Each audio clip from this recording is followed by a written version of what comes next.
Hey everyone, this is Lindsay from BePrimo, and today we're going to talk about the 6 steps you need to follow if you want to get your ex back. Before we start though, I want to add that it's not always the best idea to get back together with your ex. Usually, you broke up for a reason, and when you do get back together, you might just find yourself sliding back into the same fights or patterns that led you to break up in the first place, and it just sort of turns into a vicious cycle.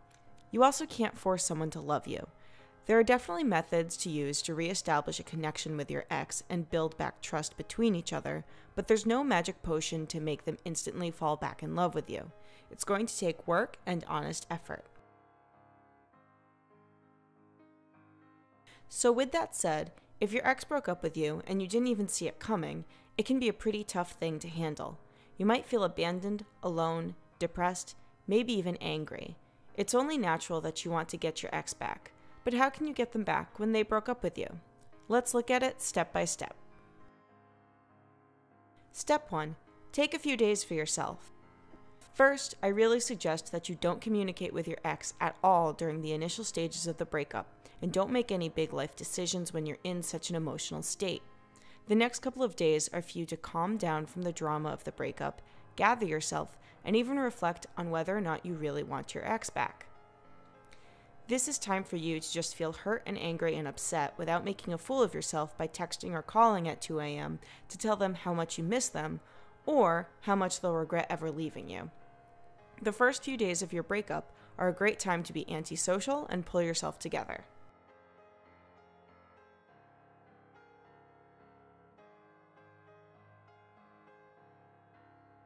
Step 2. Limit your contact with your ex.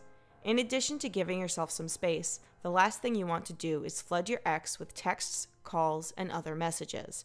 If you do, you're going to look needy and maybe even obsessive and push them away further. You shouldn't talk to your ex at all for at least 3 to 4 weeks, even if they reach out to you. Besides giving you more time to let out your feelings and get more level-headed, it also turns the tables a bit and sends them the message that they don't have the power to call you back whenever they want.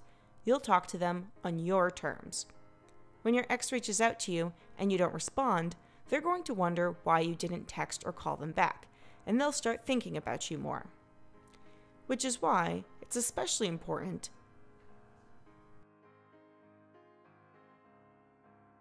to end things on a neutral or even positive note.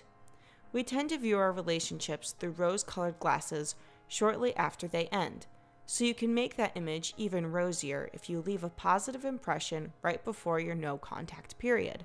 You'll want to say something like, "Our relationship really meant a lot to me, but I want to respect your decision and I wish the best for you." This makes you look level-headed and graceful, which will make them start to wonder if they made the right decision to break up with you in the first place. If you've already blown up at them, it's okay. Take a few days of no contact whatsoever, and then afterwards, just apologize briefly with, "Hey, I'm sorry I was so emotional before." And then add, "Our relationship really meant a lot to me, but I want to respect your decision and wish the best for you." Then, again, stop contacting them. When you do start talking to each other again, step 4, reach out sparingly. You don't want to bombard them with a wave of text messages and calls once your no-contact period is over. Again, that will just throw you right back into that neediness zone and send them running. Instead, you should mostly let them initiate contact and keep your responses short, simple, and sweet. Every now and then, you can text them about something that you know they would be interested in. "Thought you should know there's a new episode of the Adventures podcast out." Or remind them about a warm moment you two shared when you were together, like your favorite dinner spot or an inside joke. "Just got those amazing cinnamon buns from Super Coffee like we used to on Saturdays. Hope you're well."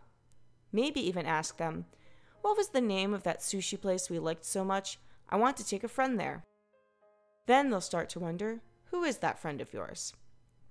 Now, you never want to force a conversation. Just make a simple statement and then let them decide whether or not to engage. Because again, you want to show them that you're not needy for their attention. Slowly, you can start building up a rapport with them and grow back that attraction you used to have for each other. But remember, you want to keep things light and drama-free. That way, every time they think about you, they'll think of only the positive things. Step 5. Find an excuse to meet in person. Eventually, you'll want to find a time to meet up with them, but again, you don't want to come off as needy or that you're trying to get back into a romantic relationship so soon.